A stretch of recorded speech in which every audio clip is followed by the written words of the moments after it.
Proyecto Integrador Bloque 1, Asignatura Derecho 1.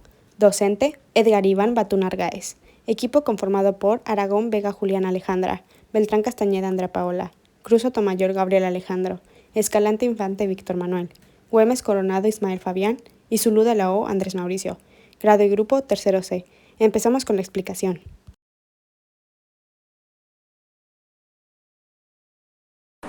La palabra derecho proviene del vocablo latín directum, que se podría traducir como lo que está conforme a la regla.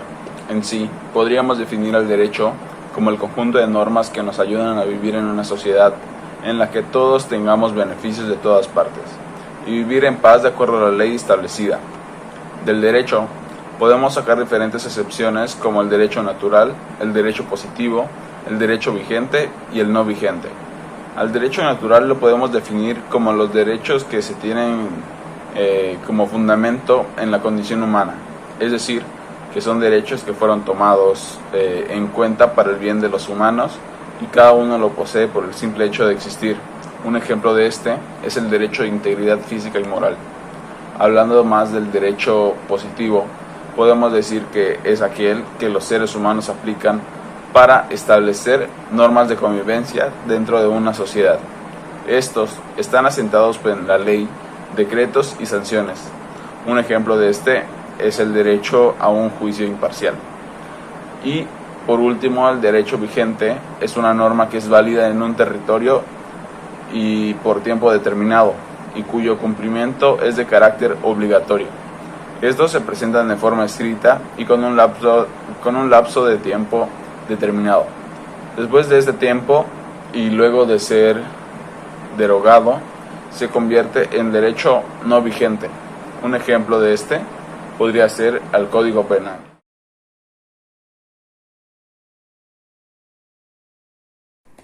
Hola, a mí me tocó explicar el tema de el hombre y la sociedad. Para iniciar, me gustaría definir estos dos conceptos, que es el hombre y la sociedad. El hombre es un ser social biológicamente. Es imposible ser un ser humano fuera de la sociedad.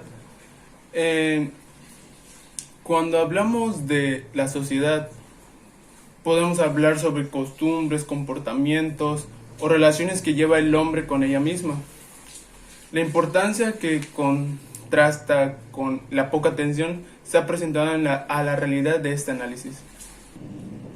El derecho se ocupa en la vida humana social en general, la organiza, la establece o la pauta de comportamientos para la vida humana en la sociedad.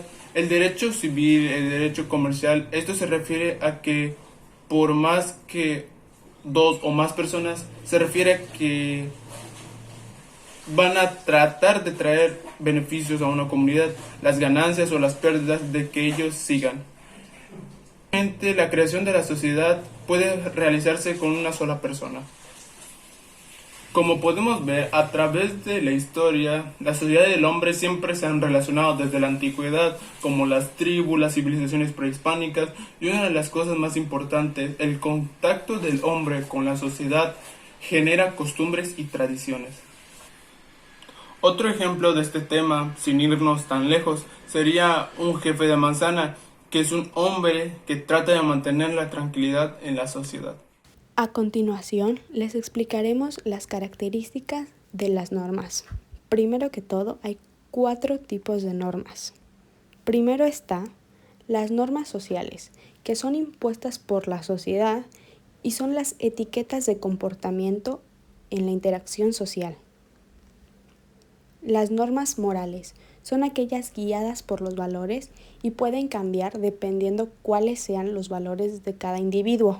No siempre son los mismos. Normas religiosas son aquellas guiadas por una religión o creencia que tenga un individuo y una comunidad. Normas jurídicas son aquellas impuestas por el gobierno, es decir, que son las leyes. Ahora te explicaré las características de las normas. Coercibilidad. Se pueden hacer cumplir por la fuerza. Por lo general, en su incumplimiento existe un castigo o sanción, es decir, su cumplimiento es obligatorio.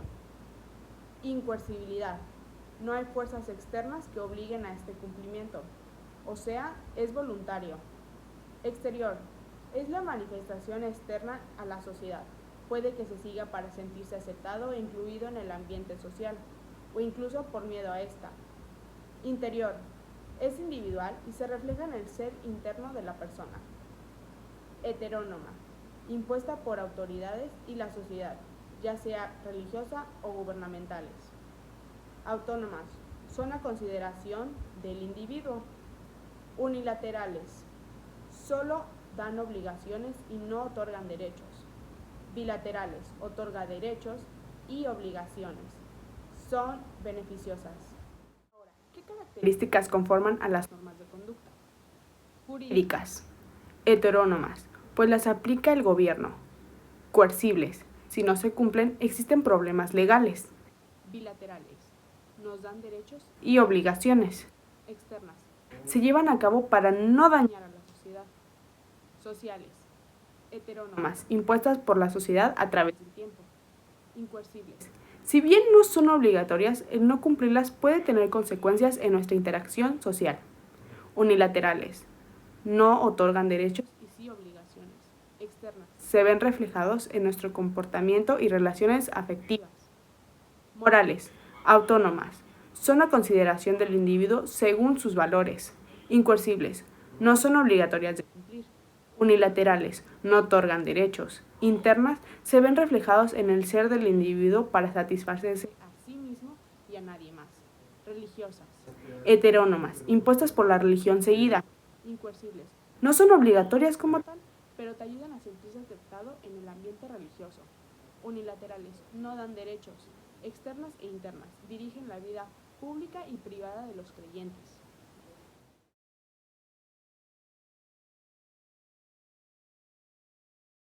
Y bueno, continuando con las características de la ley, tenemos que son tres. Tenemos a la general, a la obligatoria y a la abstracta. La general se refiere a que las leyes se aplican a todos los individuos sin excepciones. La abstracta se refiere a que las leyes no se emiten para regular o resolver casos individuales, ni para personas o grupos determinados. Su impersonalidad y abstracción la conducen de hecho a la generalidad, porque se aplican a todos aquellos casos que recaigan sobre fundamentos de la ley, lo que quiere decir que no habrá casos particularizados ni excepciones para algún caso individual.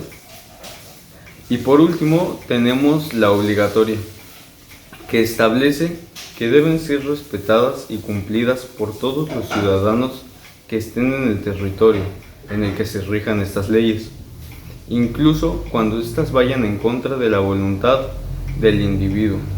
Cabe mencionar que aunque el individuo no tenga conocimiento de alguna ley, aún así se le hará cumplirla.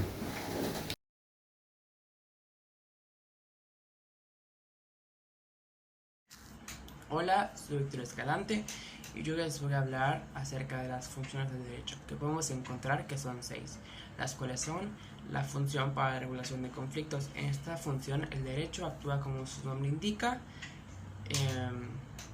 es un elemento para prevenir o de manera general regular algún conflicto de alguna sociedad conflictual. Hay algunos autores que lo consideran como la principal. Sin embargo, es importante que tenga alguna relevancia jurídica. Por otro lado, también puede considerarse al conflicto como algo positivo para nuevas ideas, para alguna nueva norma jurídica. Luego tenemos la función reguladora. Esta hace referencia cuando el derecho ejerce la función de regular alguna situación por jurisdicción y orden social. Luego tenemos la función represora. Esta función actúa por la fuerza para evitar o irrumpir en algún conflicto sin justificación para el poder político. En esta es donde podemos ubicar como por ejemplo la fuerza de la policía. Luego tenemos la función orientadora.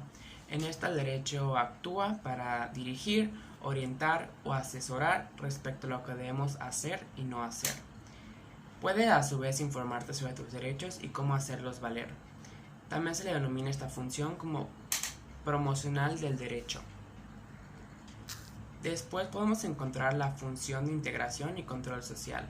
Esta función tiene bastante relación con la anterior, ya que mediante la orientación puedes controlar la conducta de la sociedad. Y pues esto lo podemos relacionar mediante las normas, ya que de esta manera puedes lograr la cohesión de un grupo social. Y por último, pero no menos importante, tenemos la función de legitimación social. Se dice que el derecho es legítimo porque está en busca de lo mejor para la sociedad, mediante una perspectiva democrática, no desde un punto de vista de algún orientador. Va más a lo que es lo mejor para que la sociedad esté en armonía. Ahora, ya que conocemos las funciones del derecho, voy a plantear un caso hipotético o ejemplo para poner en perspectiva como 3 funciones del derecho, y es el siguiente. Hagamos de cuenta que en una empresa, X empresa, dieron una plática sobre el acoso laboral y el jefe agrede sexualmente a una trabajadora. Aquí ya podríamos encontrar la orientadora porque la plática que les dieron. Luego tenemos la función reguladora porque ella alerta a recursos de una trabajadora. Aquí ya podríamos encontrar la orientadora porque la plática que les dieron. Luego tenemos la función reguladora porque ella alerta a recursos humanos de la empresa. La empresa despide al jefe, pero sin previo aviso, sin liquidar y sin invalidan sus derechos laborales. Aquí podemos encontrar la reguladora. Y por último, el agresor, que era el jefe, decide en forma de protesta romper y dañar el edificio. Para esto la empresa llama a la policía y lo detienen usando la fuerza. Aquí se podría decir que es la represora. Y pues con esto concluimos el tema de las funciones del derecho.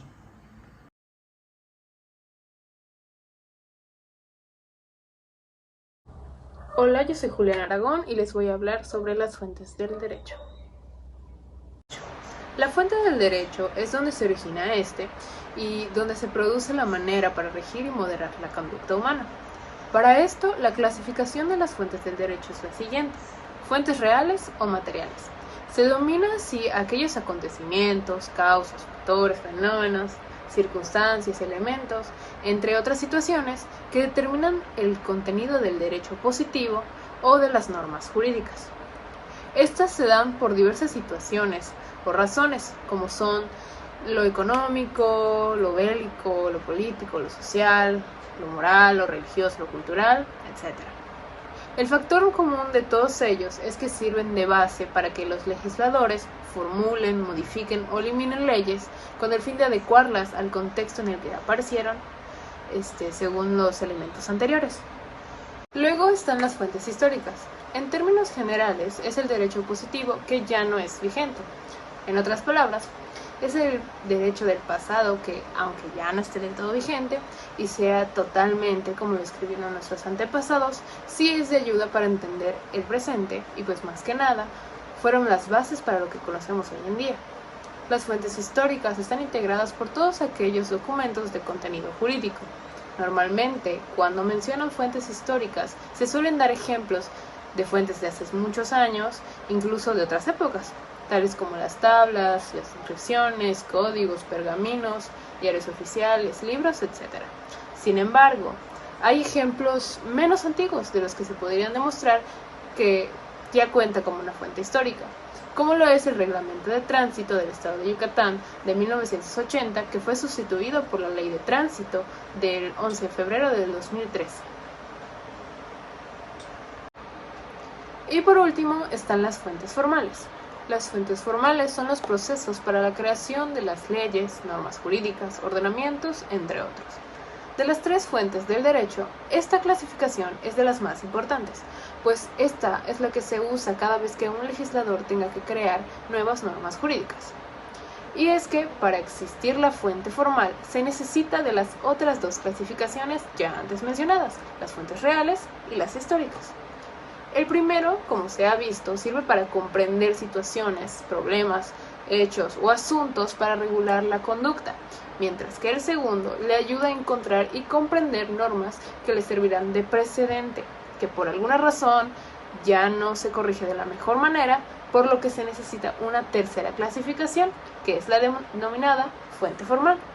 Las fuentes formales del derecho se subdividen en directas, que incluyen la legislación, la jurisprudencia y los tratados internacionales, y las indirectas, que vienen siendo la costumbre, los principios generales del derecho y las doctrinas.